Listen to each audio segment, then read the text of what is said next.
आज हम बात करेंगे आयुर्वेद के जो त्रिदोष है इसके ऊपर हम बात करेंगे कि ये तीन दोष क्या है, क्या क्या तीन दोष है और इसमें होता क्या है, हमारे शरीर में क्या बदलाव होता है और किसकी वजह से ये दोष जो हमारे शरीर में दिखाई देते हैं, ये सभी जानकारी हम इस वीडियो के माध्यम से चर्चा करेंगे। अगर आप लोग कोई भी आयुर्वेदा में काम करते हैं या आयुर्वेदा को आप मानते हैं तो आपको जानना जरूरी है कि तीन दोष क्या क्या होता है। आज हम इस वीडियो के माध्यम से आपको बताने जा रहे हैं आयुर्वेदा का जो वात दोष, पित्त दोष और कफ दोष, ये तीन दोष के बारे में हम आज बात करेंगे। क्या क्या है हम विस्तार से आज देखेंगे इस वीडियो के माध्यम से। त्रिदोष जो है शरीर की उत्पत्ति, स्थिति और विनाश का कारण है अथवा शरीर के स्तंभ माने जाते हैं। आयुर्वेद के मुताबिक ये जो तीन दोष है ये आपकी पूरे शरीर का उत्पत्ति, स्थिति और विनाश का ही कारण है, ये आयुर्वेद का मानना है। इसके पश्चात शरीर को स्वस्थ बनाए रखने और रोगों को समझने एवं उनकी चिकित्सा के लिए भी त्रिदोष को समझना बहुत ही आवश्यक होता है। हमारा जो शरीर है उसको हम स्वस्थ और इन दोषों से किस तरीके से मुक्त रख सकते हैं और किस तरीके से शरीर को स्वस्थ रख सकते हैं, इसके बारे में हम आज जानेंगे इस वीडियो के माध्यम से। इन तीन दोषों का सम होने से ही शरीर स्वस्थ रहना संभव है। ये जो तीन दोष है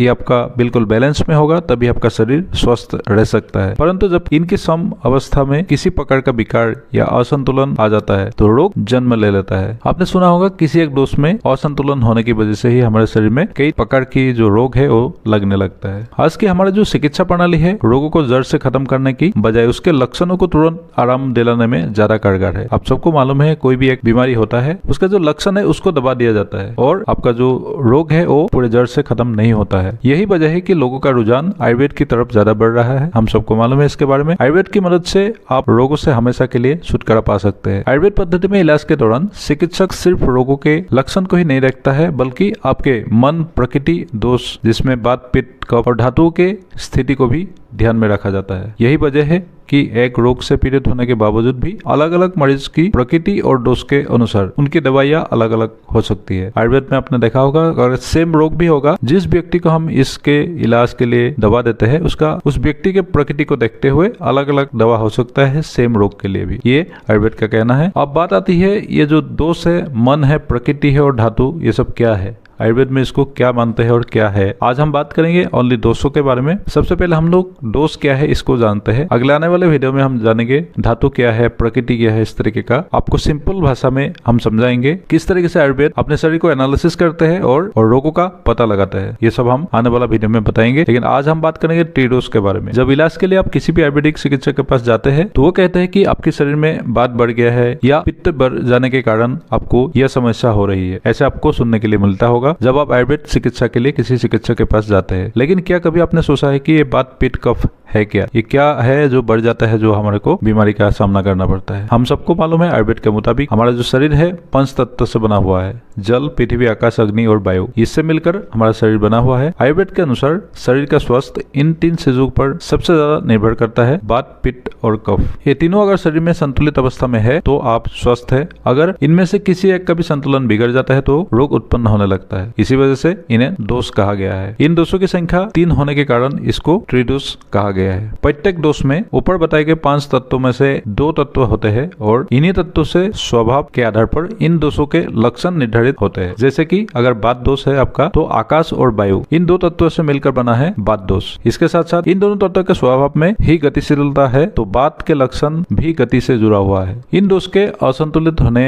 के 2 मुख्य कारण है। पहला, इन दोषों में बढ़ोतरी और दूसरा इनमें कमी। वैसे देखा जाए तो किसी भी दोष में बढ़ोतरी होने से ही रोग होते हैं, क्योंकि अगर दोष स्वयं ही कमी की अवस्था में है वो रोग उत्पन्न नहीं कर पाएगा। आपकी खराब जीवन शैली और खानपान से इनका प्रभाव बदलता रहता है और यही बीमारी के मुख्य कारण है। इसे ऐसे समझे, कफ दोष को बढ़ाने वाली चीजें ज्यादा खा रहे हैं तो आपको कफ दोष से जुड़े रोगों के होने का संभावना बढ़ जाती है। जब ये 3 दोष संतुलित रहते हैं तो शरीर स्वस्थ रहता है। अगर इनमें किसी एक का भी संतुलन बिगड़ता है तो किसी न किसी रोग का शिकार हो सकते हैं आप। ये 3 दोष खुद दूषित होकर धातु और मल को भी प्रभावित कर देते हैं और शरीर में रोग उत्पन्न कर देते हैं। इसलिए इन 3 दोषों को संतुलित होना स्वस्थ होने की पहली निशानी है। आपका जो शरीर है स्वस्थ होने की पहला निशानी है। ये जो 3 दोष की हम बात कर रहे हैं, वात, पित्त और कफ, इसका संतुलित होना बहुत ही जरूरी है। अभी हम बात करते हैं कि वात दोष क्या है। सबसे पहला है वात दोष। इसके बारे में हम बात करते हैं कि वात दोष है क्या। और वात दोष वायु और आकाश इन दोनों तत्वों से मिलकर बना है। इससे पहले भी हमने आपको बताया वात दोष को सबसे अधिक महत्वपूर्ण माना गया है। आपका जो शरीर में वात दोष अगर हो जाता है तो इसको सबसे महत्वपूर्ण माना गया है। इसको ठीक करना ही बहुत ही जरूरी होता है, नहीं तो आपका काफी चीजों में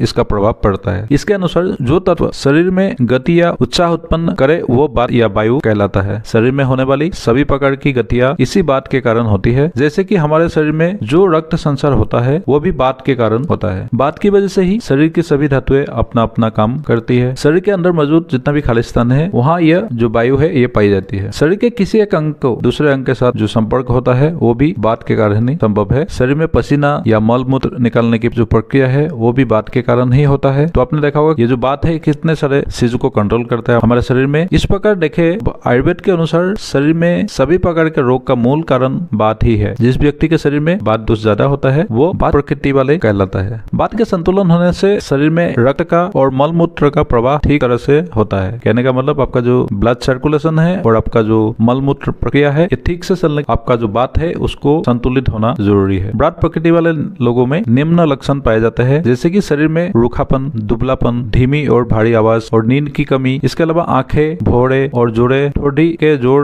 होठों, जीभ, सिर, हाथों और टांगों में अस्थिरता भी बात के मुख्य लक्षण है। बात अगर आपका बढ़ा हुआ है तो इस तरीके का लक्षण आपको दिखाई देता है। बात प्रकृति वाले लोगों में निर्णय लेने में जल्दीबाजी, जल्दी क्रोधित होना, छिड़ जाना, जल्दी डर जाना, बातों को जल्दी समझकर फिर भूल जाने जैसी आदतें पाई जाती है। अगला है पित्त दोष। पित्त दोष अग्नि और जल इन दो तत्वों से मिलकर बना है। तो हमने सबसे पहले बात के बारे में बात किया, अभी है पित्त दोष। पित्त शब्द का संस्कृत के तप शब्द से बना है जिसका मतलब है कि शरीर में जो तत्व या गर्मी उत्पन्न कराता है वही पित्त है। मतलब आपका जो शरीर में जो गर्मी या जिसको हम जठराग्नि बोलते हैं ये पित्त का काम है उसको उत्पन्न करने वाला। यह शरीर में उत्पन्न होने वाली एंजाइम्स और हार्मोन को नियंत्रित करता है। आम भाषा में इसे समझे तो हम जो कुछ भी खाते पीते हैं या सांस द्वारा जो हवा अंदर लेते हैं उन्हें खून, हड्डी, मज्जा, मलमूत्र आदि में परिवर्तित करने का काम पित्त ही करता है। इसके अलावा जो मानसिक कार्य है जैसे कि बुद्धि, साहस, खुशी आदि के संचालन भी पित्त के माध्यम से ही होता है। पित्त में कमी से मतलब है कि आपकी पाचक अग्नि में कमी, ये डायरेक्टली आपका पाचन तंत्र से जुड़ा हुआ है। अगर शरीर में पित्त दोष ठीक अवस्था में नहीं है तो इसका सीधा मतलब है आपका जो पाचन तंत्र है इसमें गड़बड़ी है कहीं ना कहीं। ऐसे लोगों को कब्ज से जुड़ी समस्या ज्यादा होती है। तो आपने देखा जो पित्त दोष से पीड़ित है उनको पाचन तंत्र विकार या कब्ज जैसे समस्या ज्यादा होते हैं। जिस व्यक्ति के शरीर में पित्त दोष ज्यादा होता है वो पित्त प्रकृति वाले लोग कहलाता है। बात की ही तरह पित्त दोष का भी शरीर के स्वास्थ्य और स्वभाव पर प्रभाव पड़ता है। पित्त का मुख्य गुण अग्नि है। पित्त के संतुलित होने से पेट और आंत से जुड़ी सारी गतिविधियां ठीक तरह से होती है। गर्मी ना बर्दाश्त कर पाना, शरीर का कोमल और स्वस्थ होना, त्वचा पर भूरे धब्बे, बालों का जल्दी सफेद होना आदि पित्त रोग के लक्षण है। पित्त रोग आपको है या पित्त बढ़ा हुआ है आपका संतुलित नहीं है तो इस तरीके का जो प्रॉब्लम है आपका ये आपको हो सकता है। इसका एक गुण तरल भी है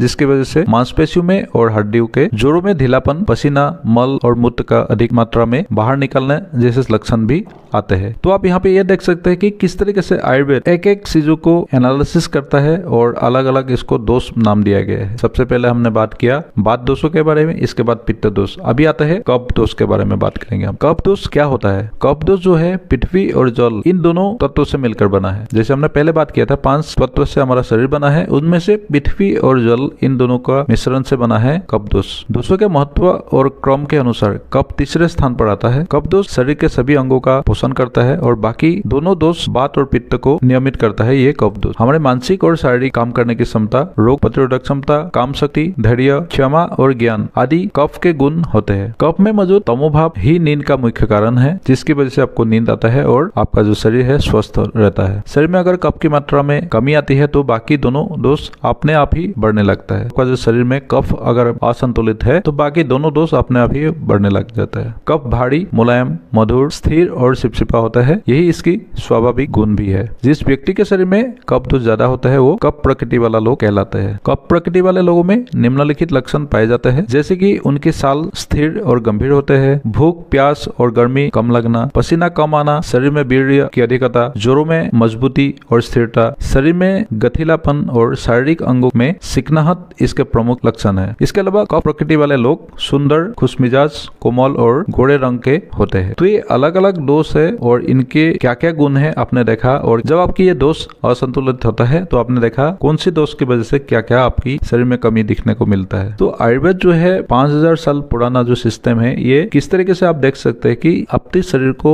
एनालिसिस करते हैं। आपने ये वीडियो देखने के बाद आपको लगा होगा कि आप में भी इनमें से कोई ना कोई एक दोष है या जिसको भी है तो उनको खुद के ऊपर आप एनालिसिस खुद करके देखिए कि जिसकी वजह से आपको क्या क्या प्रॉब्लम हो रहा है। आयुर्वेद में अगर आप किसी भी दवा को लेना है तो आपकी खुद की शरीर को आप खुद एनालिसिस करना जरूरी है। आज के इस वीडियो के माध्यम से आपको ये जानने के लिए मिला होगा कि कौन से डोज की वजह से क्या क्या आपको शरीर में तकलीफ होता है। अगर आप आयुर्वेदिक किसी भी कंपनी में काम भी कर रहे हैं तो किसी को दवा देने से पहले आप इस वीडियो को देख लीजिएगा, तो आपको मालूम पड़ेगा कि इस व्यक्ति का क्या बढ़ा हुआ है जिसकी वजह से ये प्रॉब्लम उनको शरीर में आ रहा है।